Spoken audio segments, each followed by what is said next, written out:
welcome to Her Excellency Sonia Nikumsabo. Thank you. Merci beaucoup. Je vais parler en français et heureusement que j'ai un interprète qu'on m'a donné. Donc, j'aimerais un peu, bon, il y a beaucoup de vous qui ne connaissent pas la Commission des droits de l'homme. Je ne sais pas si on peut interpréter directement.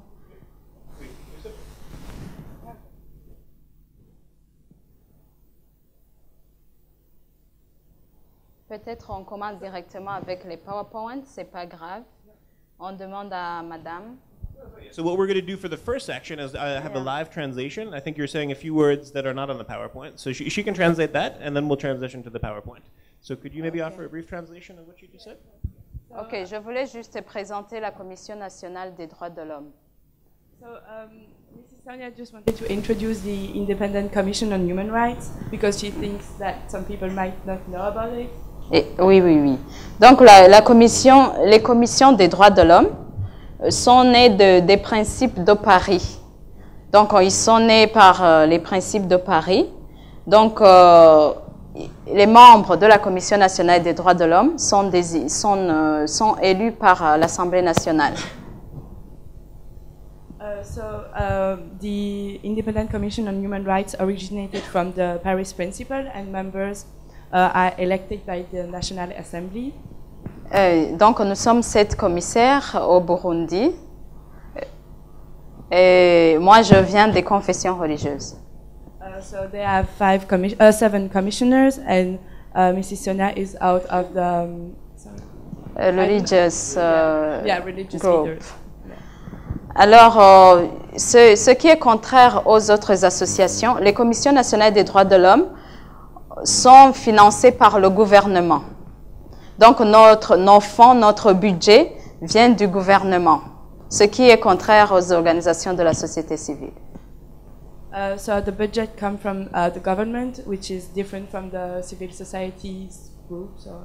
Donc, dans la logique, on a voulu un organe issu de l'État, mais qui est indépendant par rapport à l'État, mais qui se prononce concernant la situation des droits de l'homme dans le pays. Donc, on est financé par le gouvernement, mais on n'est pas du gouvernement et on n'est pas de la société civile. On doit rester indépendant des deux groupes. So the budget comes from the government, but they still want to be independent from the government, even though they receive money from it, and be independent from the civil society.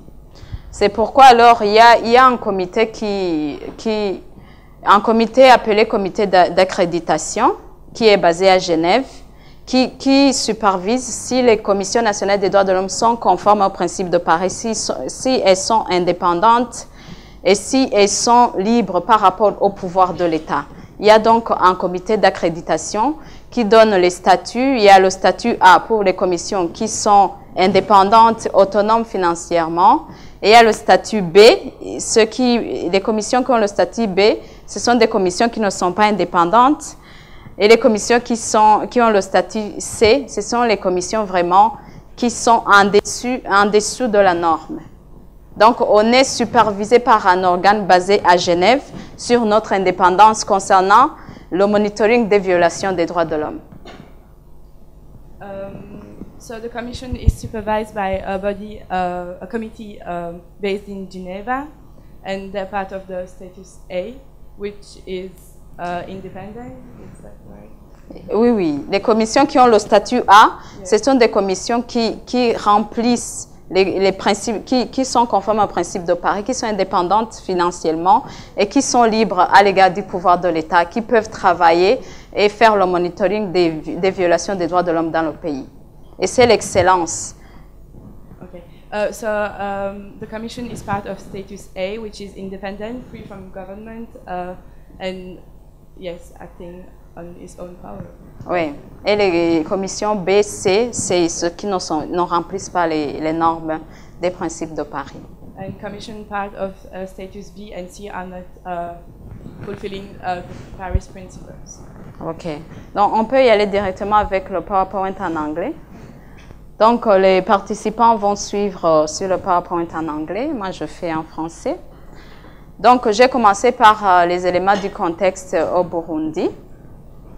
Donc, la Commission nationale a été mise en place dans un contexte politique marqué par les contentieux. Vous pouvez lire ici. Électorat de mai 2010. Dans notre pays, il y a eu des élections en mai 2010. Si je vous fais le contexte sociopolitique du pays, donc il y a eu des élections en mai 2010 et les résultats de ces élections communales de mai 2010 ont été contestés par les principaux leaders de l'opposition, que sont les partis PRONA, FNL, FRODEBU, CNDD, MSD et IPD Zigamibanga. Ce sont les partis de notre pays. Donc, ces partis se sont ensuite retirés de la course électorale. Donc, un climat malsain s'en était suivi entre les responsables politico-administratifs et leaders de ces formations politiques et se sont regroupés, ces partis politiques, dans l'alliance appelée ADC Ikibili. Il y a eu différentes attaques dans le pays suite à ce phénomène de se retirer de la course électorale pendant tout le mois de juin 2010.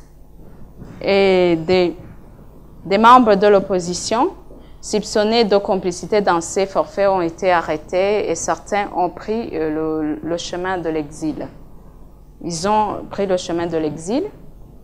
C'est notamment le président du FNL, la candidate de l'IPD Zigamibanga, et le président du parti MSD, Alexis Sinduhidji. Donc, mi-septembre aussi, il y a eu d'autres attaques perpétrées à l'ouest du pays, en commune Gihanga, par des hommes armés qui n'ont pas été identifiés et dont les cibles ont été des ouvriers agricoles d'une plantation de canne à sucre et du bétail. D'autres attaques similaires se sont reproduites par la suite et de manière sporadique. Donc, selon le gouvernement, les auteurs présumés de ces forfaits étaient identifiés comme des bandits armés, tandis qu'une certaine opinion, notamment le rapport de Human Rights Watch de 2010, y voyait un rapprochement entre l'ADC Ikibili et les bandits armés, bien que les leaders de cette coalition, ADC Ikibili, rejetaient toute responsabilité.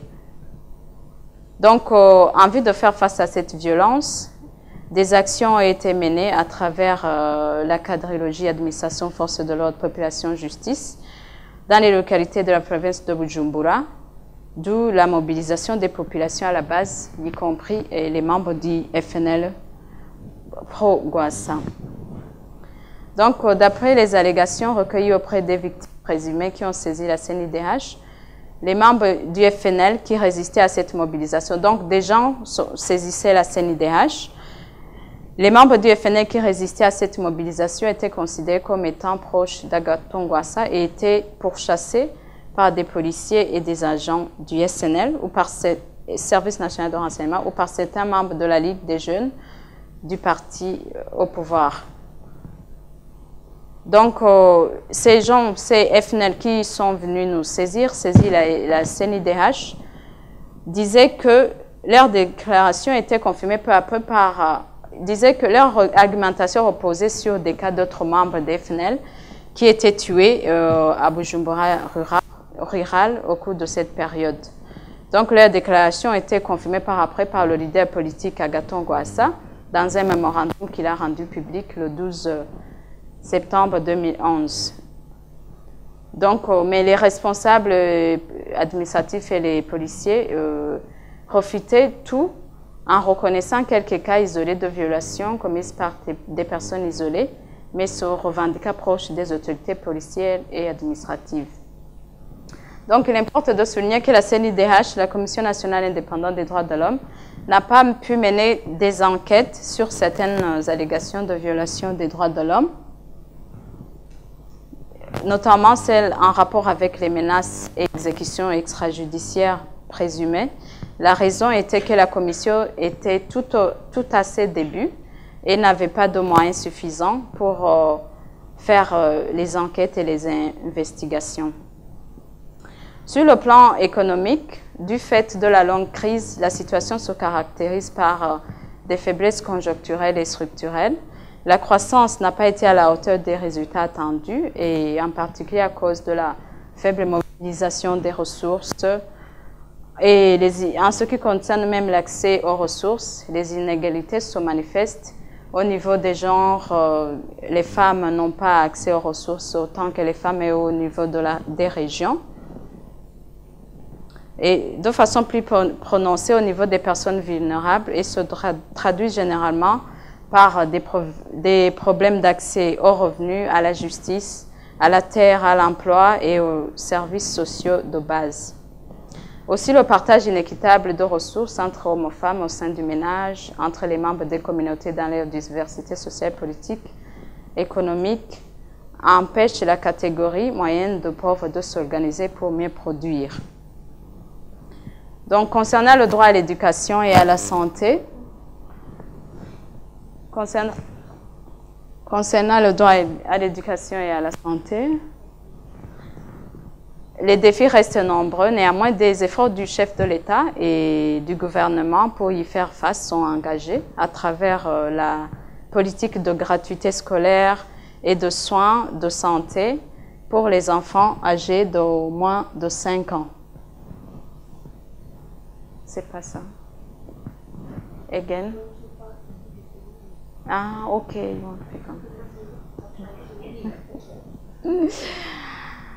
Okay, I'm sorry. So, am I waiting for people to read? Because now I am in another slide, really. Maybe, maybe I wait. I wait.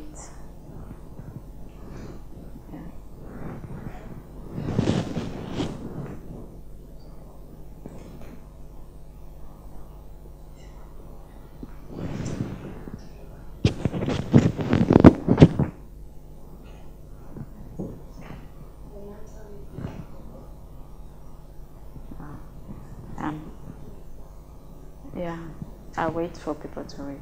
Thank you.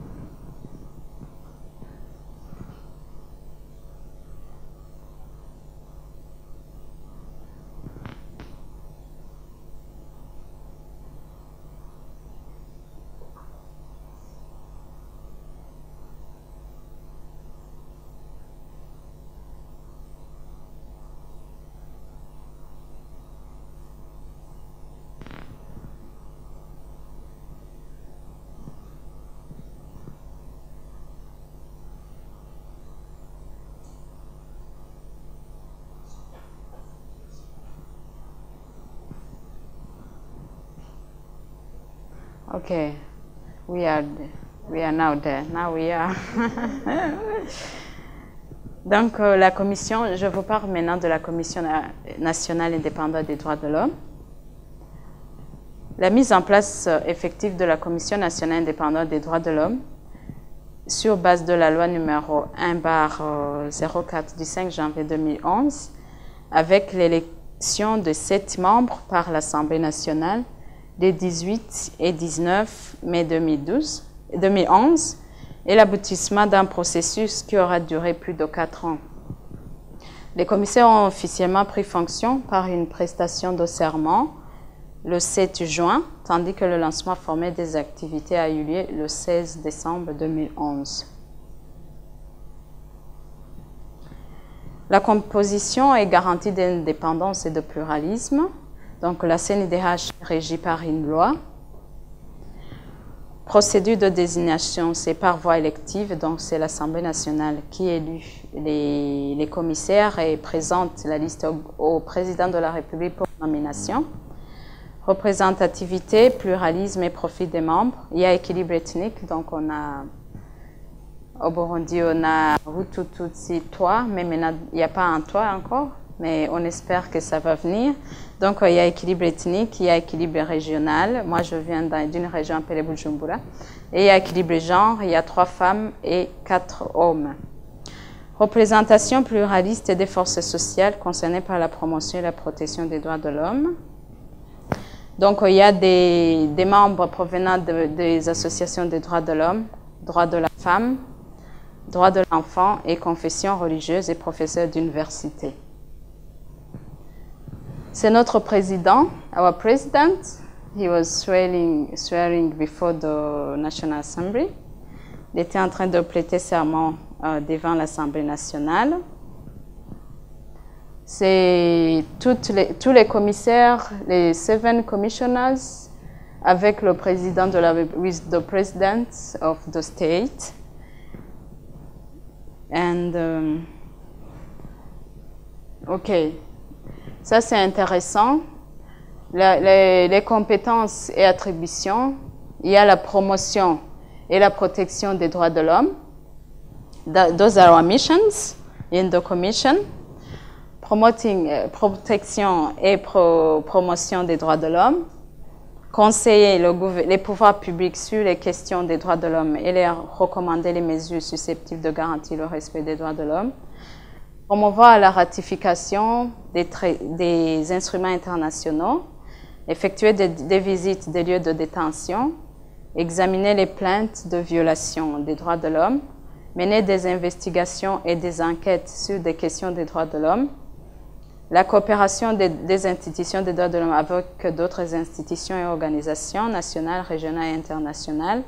Coopération entre les institutions et organisations de la société civile, mais aussi un mandat quasi-juridictionnel. Donc, le pays nous a donné des fonds destinés à une installation adéquate, sièges, mise en place des antennes provinciales, la formation des membres dans le but du renforcement des capacités en droits de l'homme à Genève, Paris, mission diplomatique, tout. Il y a des salaires et des avantages sociaux pour son personnel, comparables aux salaires et conditions d'emploi du service public. La mise en place des systèmes de communication, Internet et téléphone, et le financement par des sources extérieures. Il y a le développement institutionnel. Nous avons une loi propre à la Commission nationale des droits de l'homme. Le statut des commissaires est promulgué par un décret. Donc, les membres sont... il y a un décret qui détermine le statut des commissaires signé par le président de la République. Nous avons un règlement d'ordre intérieur. Nous avons des manuels des procédés administratifs et financiers, statut du personnel, des mémorandums d'entente, mais aussi la procédure d'accréditation auprès du CIC qui commence bientôt. Donc, il y a le bureau exécutif. Executive Bureau, Office is President, Vice President, and Secretariat. Promotion Section, Protection Section, General Secretariat. This is notre organigramme. Donc, partenariat. La CNIDH travaille dans un domaine sensible et délicat de prévention et de lutte contre les violations des droits de l'homme. Il mène ses activités de promotion à travers l'éducation, la sensibilisation et la formation et joue aussi le rôle d'interface entre les institutions étatiques et les autres acteurs comme la société civile, les ONG, et les agences du système des Nations Unies. Partnership. Pour ce faire, la CNDH a préparé des mémorandums de collaboration avec les différents partenaires en vue du partenariat, notamment le Parlement, le Bureau de l'Ombudsman, la société civile, le ministère de la Justice, de la Sécurité publique et de l'Intérieur aussi, de la Défense et des anciens combattants, Solidarité nationale, et des droits du genre et des droits de la personne humaine. Ça, c'est intéressant. En décembre, on avait 101 requêtes provenant des victimes, de leurs parents et des amis ou connaissances. Il y avait 7 copies pour information sur les cas de violation présumés. Les cas d'autosaisine étaient au nombre de 13, donc la commission peut s'autosaisir. Il n'y a pas besoin qu'on vienne saisir la commission. S'il y a une violation flagrante, nous pouvons nous saisir automatiquement nous-mêmes. Parmi ces 101 requêtes, 3 provenaient de la société civile, tandis que 2 étaient formulées par les médias. Les violations alléguées, si on fait une classification, des requêtes. Il y a 15 qui étaient liées au droit de ne pas être détenu arbitrairement. Il y a l'atteinte au droit au travail, il y a l'atteinte à un procès équitable, des gens qui estimaient que leur procès ne suivait pas le cours normal. Il y a l'atteinte au droit de ne pas être soumis à la torture, il y avait des cas de torture, 6. Atteinte au droit à l'éducation, atteinte au droit à la vie, 11. Atteinte au droit à la propriété, 8. Atteinte au droit à la liberté et à la sécurité de sa personne, 23. C'était les plus nombreux des gens qui disaient qu'on voulait les éliminer, soit en disant que c'est par leur appartenance politique, idéologie politique. Il y en avait 23. Donc, c'était des enquêtes à mener. Atteinte à la liberté d'expression, 1. Et déni de justice, 2. Il y avait aussi l'écoute et orientation pour 7 cas assistants judiciaires. Donc, on avait octroyé des avocats aux personnes, surtout des gens qui étaient présumés être, qui étaient accusés d'actes de terrorisme ou d'atteinte à l'intégrité de l'État. C'était les plus nombreux, c'est 16 pour assistants judiciaires. Il y avait des médiations, 2, copies pour information, 7. Donc, traitement des requêtes.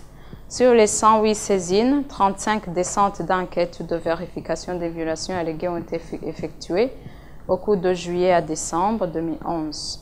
La CNIDH a collaboré avec différentes autorités administratives, judiciaires ou policières, dont la Police nationale, le Service national de renseignement, le ministère de l'Intérieur, le ministère de la Sécurité publique. Par contre, certaines victimes présumées de violations des droits de l'homme ou les témoins hésitent à parler au commissaire de peur d'éventuelles représailles. Donc, il y en a qui disaient on ne peut pas venir à la commission parce qu'on risque de nous tuer. Et la CNIDH doit prévoir le moyen de les protéger selon l'article 38. Pour qu'ils puissent venir témoigner à l'aise.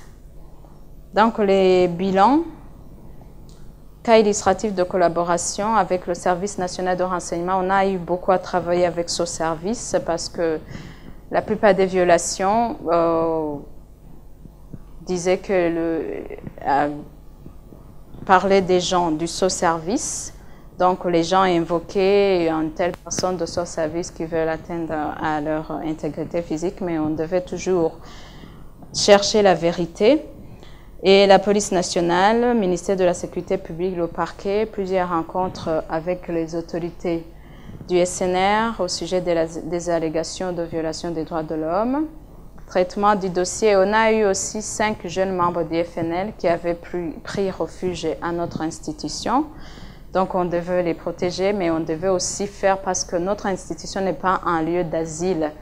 On ne donne pas refuge. On n'est pas une institution pour donner un refuge. Donc, on devait étudier leur cas rapidement pour qu'ils puissent rentrer chez eux en étant rassurés. Et heureusement, ils sont rentrés l'année passée et ils sont bien. Ils sont intégrés dans la société et on s'en félicite. On fait aussi la visite des prisons. On a eu à libérer 121 détenus dans les différents cachots, des gens qui étaient incarcérés injustement ou qui avaient dépassé les délais. Donc, pour nous, si on dépasse les délais dans un lieu de détention, il faut libérer parce que si on ne peut pas juger quelqu'un, il ne faut pas non plus le détenir. Donc, on a eu à faire libérer plus de 121 personnes dans des cachots au cours du mois de mars 2012. Donc, au 15 mai 2012, la CNIDH enregistre 235 requêtes et la majorité de ces saisines concernent les conflits fonciers ou des affaires pendantes devant les juridictions. Comme chez nous, on a un problème de terre, il y a beaucoup de gens et les conflits fonciers sont vraiment très nombreux. Des descentes d'enquête dans les prisons, les cachots sont régulièrement effectués. Bon, ça, c'est juste un exemple des traitements des requêtes, des gens qui sont venus et qui disaient être torturés. On a eu à faire des enquêtes là-dessus et il y a même des gens à qui on a donné des avocats pour poursuivre ces tortionnaires devant la justice. Et malheureusement aussi, il y a des fois où la CNIDH intervient un peu tardivement. Ce monsieur-là, il a été tué. On n'a pas pu intervenir à temps. Donc, mais la CNIDH s'occupe de son cas et on espère que son cas va aboutir devant la justice. On suit son cas. Bon, ce sont des procès. Des procès, il y a le procès Gatumba. Ensuite, d'après ces procès, il y a le procès Manerumba et ensuite, d'après aussi ces procès. C'est juste les audiences publiques où on va. Ce sont des visites de prison. On va dans les différentes prisons pour s'enquérir de la situation des prisonniers. Donc ici, il y a les deux commissaires, il y a le directeur de la prison. Donc, ils nous parlent des problèmes qu'ils ont et ce qu'on peut faire pour les aider. Des fois, on fait des recommandations au gouvernement et la situation est améliorée.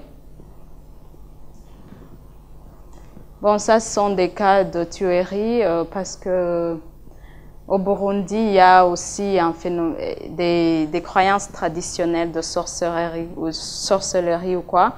Le monsieur là, c'est le seul survivant d'une famille de 6 personnes qui a été tuée pour sorcellerie présumée. Mais la CNIDH suit le cas et on espère que le cas sera déféré devant la justice très bientôt. Il est déjà devant la justice. Visite des prisons. Il y a aussi une surpopulation carcérale qu'on voit.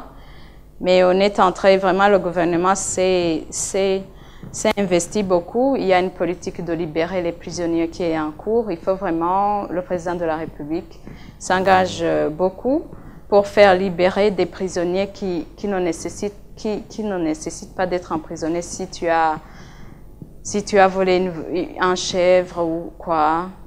Donc, ce n'est pas nécessaire qu'on t'emprisonne. Plutôt, tu peux aller travailler et puis payer après. Donc, il faut vraiment désengorger les prisons parce qu'il y a une surpopulation.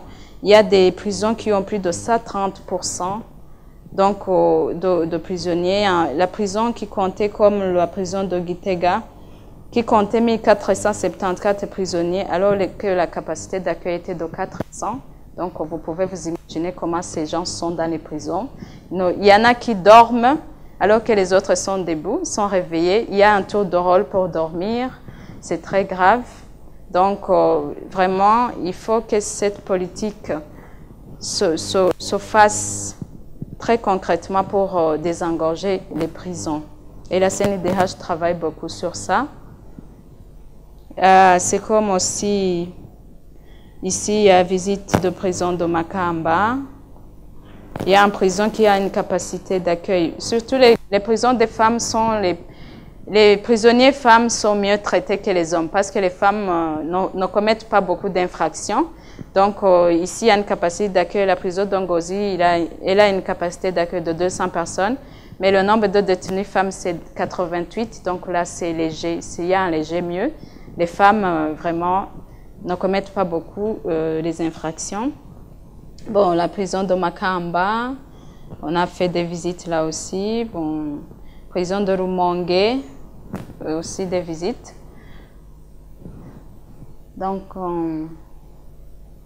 oui. Prison de Rumonge. Comme par exemple la prison centrale, Central Prison of Mimba, contenait 3500 prisonniers alors qu'elle a une capacité de 800 personnes. Là, vous comprenez, 3500 prisonniers pour une capacité de 800 personnes. C'est vraiment très serré. Les conditions de vie ne sont pas appropriées. Donc, d'autres fois, il y a violation des droits de l'homme. Donc, ça, ce sont des campagnes de sensibilisation, comme l'a dit Franklin hier. Il faut vraiment qu'il y ait une éducation aux droits de l'homme. On essaie de faire une éducation aux droits de l'homme. On imprime des lois, on les distribue et on les explique à la population parce que la population burundaise, vraiment, elle ignore la loi parce qu'on a au moins plus de 60% des gens ne sont pas éduqués, ne savent pas lire et écrire, donc c'est un peu... Il faut que la loi soit traduite en Kirundi d'abord, plusieurs lois ne sont pas encore traduites, et la commission va s'engager pour ça. Et puis il faut des séances de sensibilisation, d'explication de la loi. Donc, ça ce sont des séances de sensibilisation et d'explication de la loi qu'on fait. Il y a le président, il y a un commissaire, il y a la population. C'était à Gitega, Muyinga et Makamba, où on a été. Très rapidement, bon, ça c'est official opening, c'est l'installation officielle, lancement officiel des activités. On peut passer.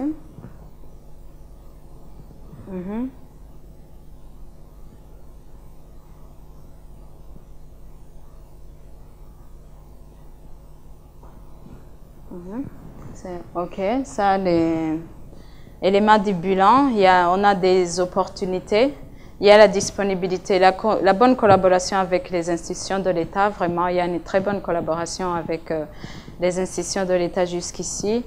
Il y a la disponibilité des partenaires du système des Nations Unies. Il y a les visites au siège, il y a les visites, la bonne collaboration avec la société civile. Donc, les défis, opportunités, oui. La population exprime aussi aujourd'hui un grand attachement au principe du respect des droits et libertés fondamentaux. Donc, on est très encouragé par l'environnement qui est favorable à la Commission nationale des droits de l'homme pour qu'on puisse travailler.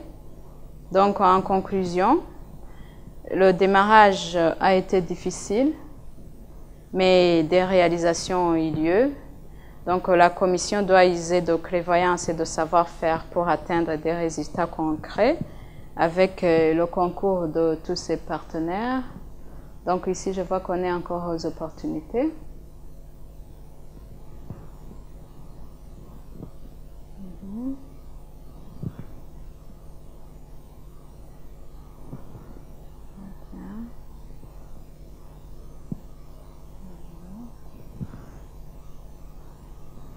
OK.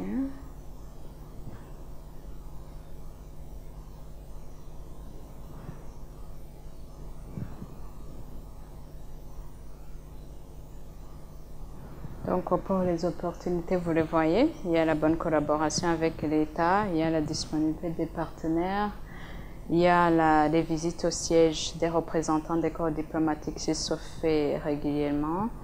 Il y a les visites au siège des représentants des organisations de la société civile. Il y a la bonne collaboration avec la société civile et les ONG internationales impliquées dans la protection et la promotion.